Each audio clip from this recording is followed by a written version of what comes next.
less, and it gets very, very confused on fundamental things. These are not sort of peripheral things, they're very fundamental. So I'm against it, but we have to be careful how we dialogue, because they are brothers and sisters who are going that way. I just think there's a lot of confusion there.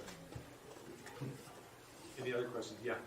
What do you think about like connecting the Big Bang with like how God said there's like, you know, like... Yeah. So I think I'm a little surprised at how many Christians think that Big Bang cosmology is somehow anti-Christian or anti-faith. Because historically, Big Bang cosmology is a 20th century thing. So by the mid-20th century, it was Hubble who saw what's called the redshift in galaxies. If you point a telescope and look at the night sky under good conditions, Hubble Space Telescope is the best. You see that the further away galaxies are, the more red they look. And a good explanation for that, the best explanation I think, is that they're receding. That these things that are far away are moving away from us faster than things that are closer to us, which means the universe is expanding. And if the universe is expanding, then if you play the tape of time backwards, the universe was smaller and smaller and smaller as you go back, and eventually you get back to the point where the universe was just a start, a point. And that's called the Big Bang singularity. This idea was put forward, and when it was put forward, the scientific community hated it. And do you know why they hated it? Because there's a beginning. Because before that, they said, no, the universe has just always been like this. It was called the steady state model of the universe. So Christians said God is eternal, and astrophysicists said, no, the universe is eternal. Suddenly you have a theory coming out of astrophysics that says, no, the universe is not eternal. It had a start. And that is Genesis 1, in the beginning. So they didn't like it. Now it's interesting to me that 2 or 3 generations, 4 or 5 generations later, it's all spin. And so now the scientific community all acknowledges the Big Bang is true, so they try to make that be antithetical to faith, as though the Big Bang is now a material explanation for everything that is, and it's not. It's a description of what it would look like for the physical order to first start, but it doesn't explain who started it. Okay, so I think we should embrace the Big Bang. Now, the one place where Christians can find this to be confusing is the age question. So, does Big Bang mean that the universe is ancient? It does fit with an ancient universe story. But I think there are ways that let me give you an example. I run computational biology experiments on populations of artificial organisms, and we can do 2 million years of history that doesn't skip any step. It's 2 million years of these little organisms mutating and evolving. And we can do it in 6 hours on the computer. So the question is that 2 million years or is it 6 hours? And the answer is, it depends on how you want it. Are you talking about how long it took me to do it on the computer, or are you talking about how much history just happened? In one respect, it's 2 million years. In another respect, it's 6 hours.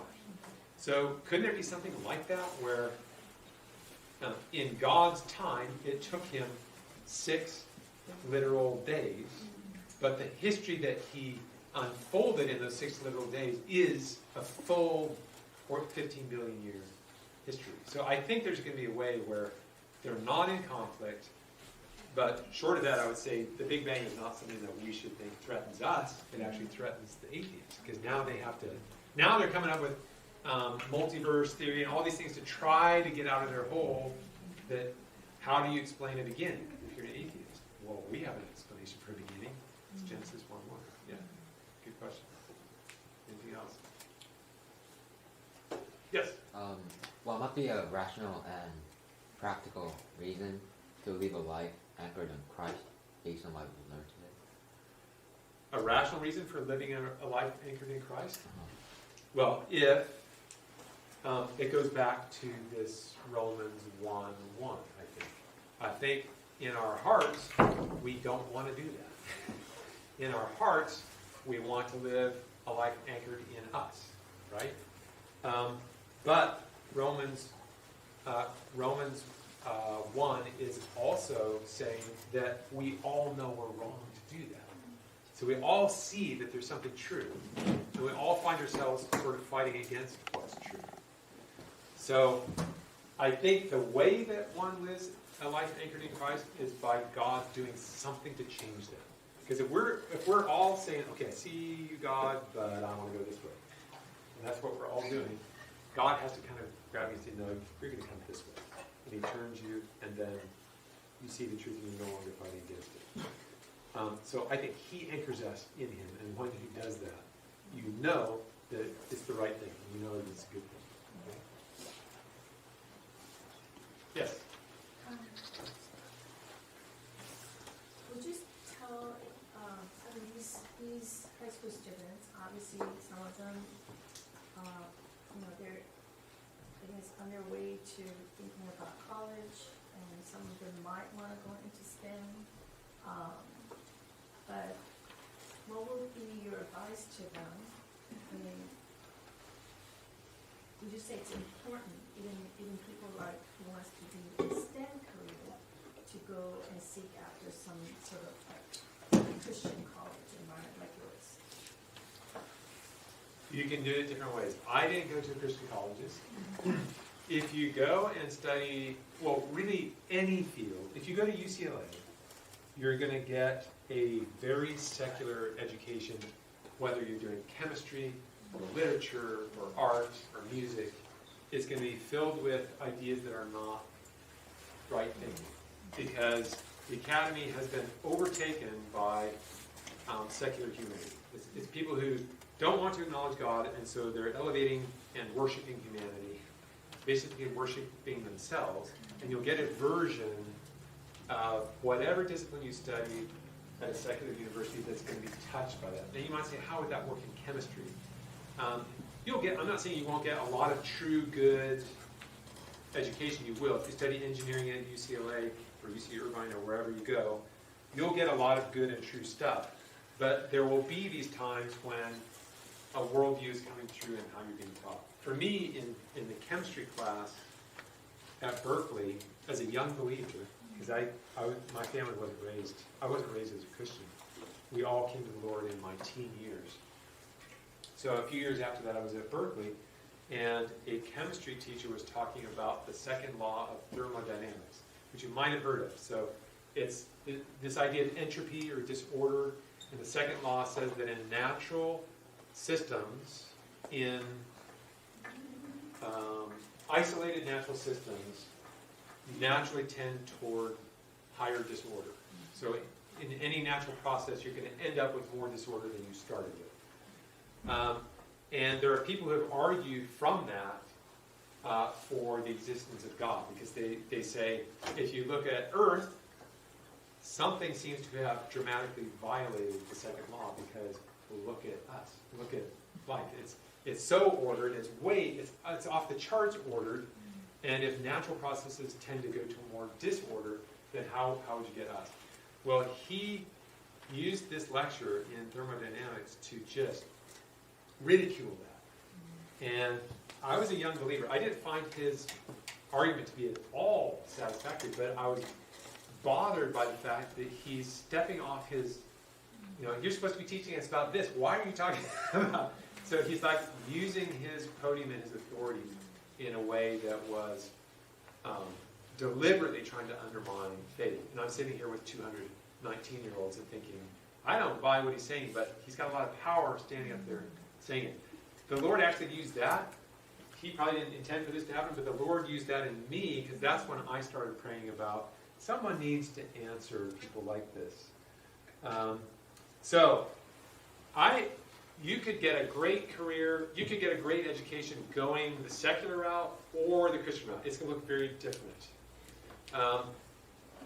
What I tell people who come, and I've had students who say, okay, I've been accepted at UCLA or I've been accepted at Berkeley, and I've been accepted at Biola, and they'll come often with their parents, and sometimes their parents will think one thing and they think another thing. And I'll have students who say, will I get a rigorous education at Biola compared to Berkeley or Irvine or UCLA? And I'll say you will. The difference between us and UCLA is only taking people above this cut academically. Biola is putting their cut much lower, but we get people who are accepted at Berkeley and UCLA. And we will be able to pour into those people in a way that UCLA and Stanford and Berkeley won't. Because at those R1, they're called R1 institutions, the faculty there are giving their time mostly to graduate students and postdocs. It's just the way it works. They're not giving their time to undergrads. The people who are giving their time to undergrads are the graduate students who are TAs in. So you'll be lectured to by a professor of chemistry, but when you have questions, you're going to be talked to by a TA who's a graduate student in chemistry, not by the professor, because they don't have time, because they're doing other things. At a place like Biola, you'll get the time of the professors, because we're not there for making PhDs, we're there for the undergrads. So you'll get firsthand time with the faculty. So what I tell people is, if you have aspirations to go to medical school or graduate school, Biola is a great place to go if you care about integration of faith with your discipline, because you'll get that, which you definitely won't get. You'll get the opposite at Stanford. But when you're done, you will get a very personal recommendation letter from faculty who know you, because they spent time with you, and you've done research with them, that you won't get at Stanford, because you didn't get time with the faculty at Stanford. And I'm not saying those are the differences. There might be people here who are called to go to the secular route, and the Lord will call you in different ways. But that's what it looks like. That's kind of the key summary of the difference. It might also depend on, do you see yourself going to a step beyond your undergrad? Because if you see yourself going to grad school or medical school, versus do you see yourself just going out and getting a job? And there you'll have to look at, it might be the case in some majors, like if you're computer science, will you be able to get a better job if you have a computer science degree from UC Irvine or UCSD than from Biola? Well, we're getting people in, in great jobs.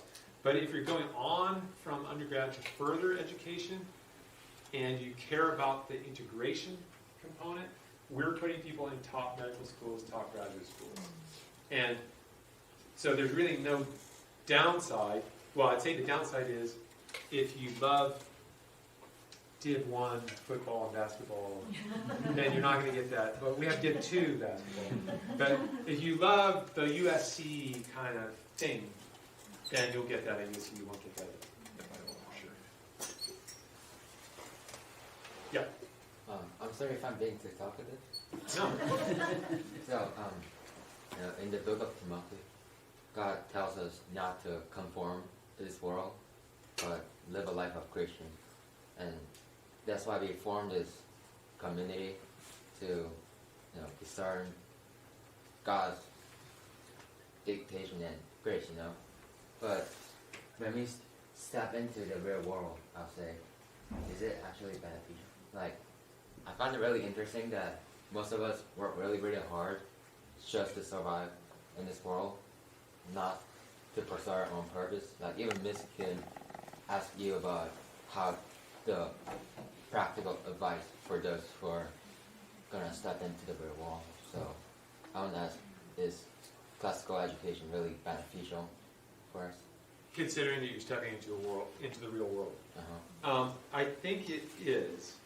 I think it is good to have experience with the real world, right?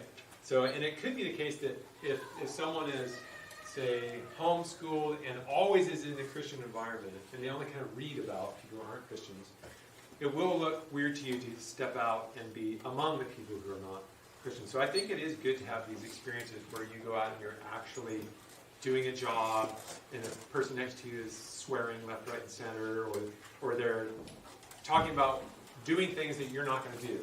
And then you can have conversations. My son worked at McDonald's. There's lots of them. There's people doing drugs in the bathroom, and he's having to kick people out of the bathroom for doing drugs. It's an opportunity to see, okay, this is the real world. This is what it looks like. But to be grounded in your faith when you do that. The most dangerous thing is to walk into the real world and not be grounded in your faith, because that's where people get swept away. So you want to know who you are in Christ Jesus and be 100% confident of that. Once that happens, you can walk into a mess and you can still represent Jesus in a mess. Jesus walked into messes. Anybody watch Chosen? I'm a big fan of Chosen. Does anybody watch Chosen?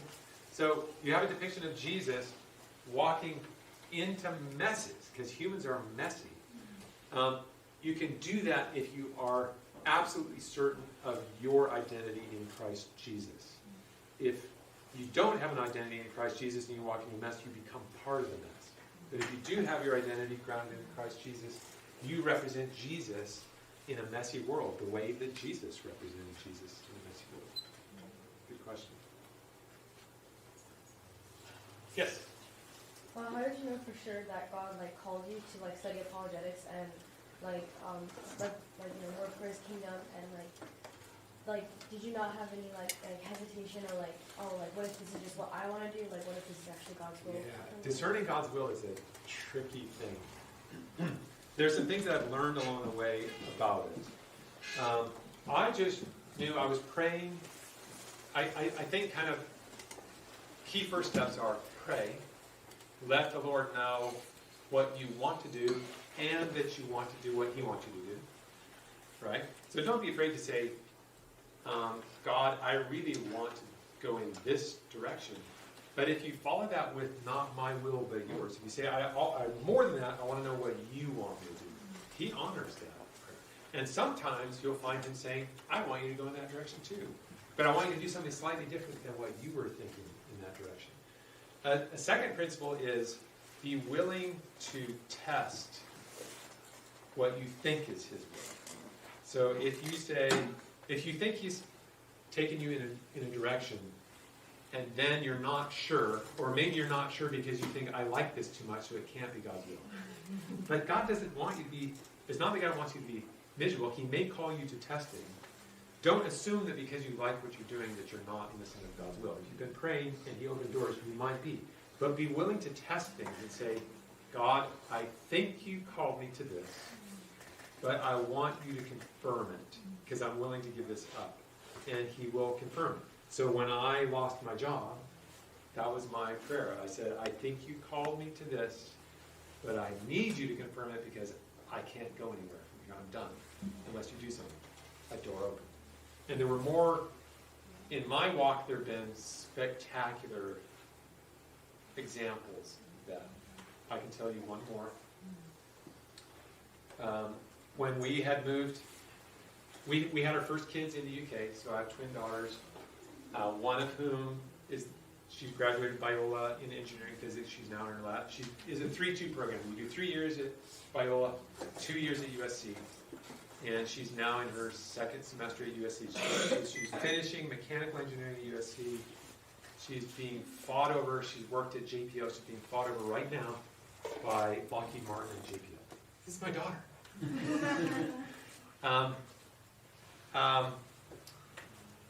When she was a baby, and her twin sister was a baby, is when I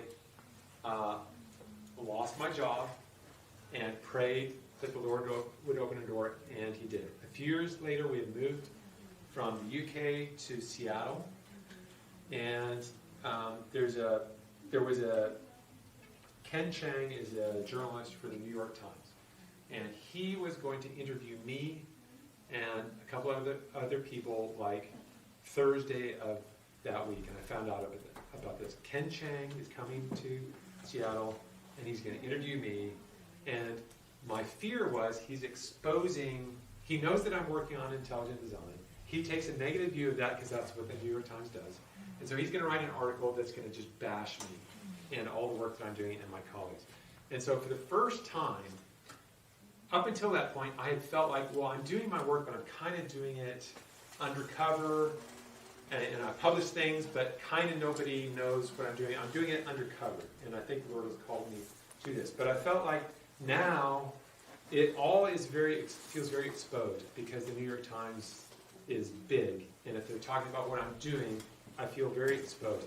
And the concern I had was I felt for the first time that this is spiritual warfare. It's not just science. It's not just rational discourse here. This is spiritual warfare. And what particularly had me concerned was it's not just me. I'm a husband and a dad. And so I felt like I'm walking into something that has this danger of spiritual warfare, and it's my family that I'm concerned about, not just me. And so that had me up late at night, and I was just praying about it, because I said, I think you're calling me to this, but I have this unease, because I'm responsible for my family, and I feel like I'm walking into something where there's just warfare going on. And so I went off. My wife knew that I was wrestling over this. My kids didn't know. My girls were 5 years old. And I went to work, and the next day was going to be the Ken Chang interview. And I came back home, and my wife said, something really interesting happened today. And I said, yeah, what happened? And she said, I was carrying the laundry and walking by the window that looks out to the deck.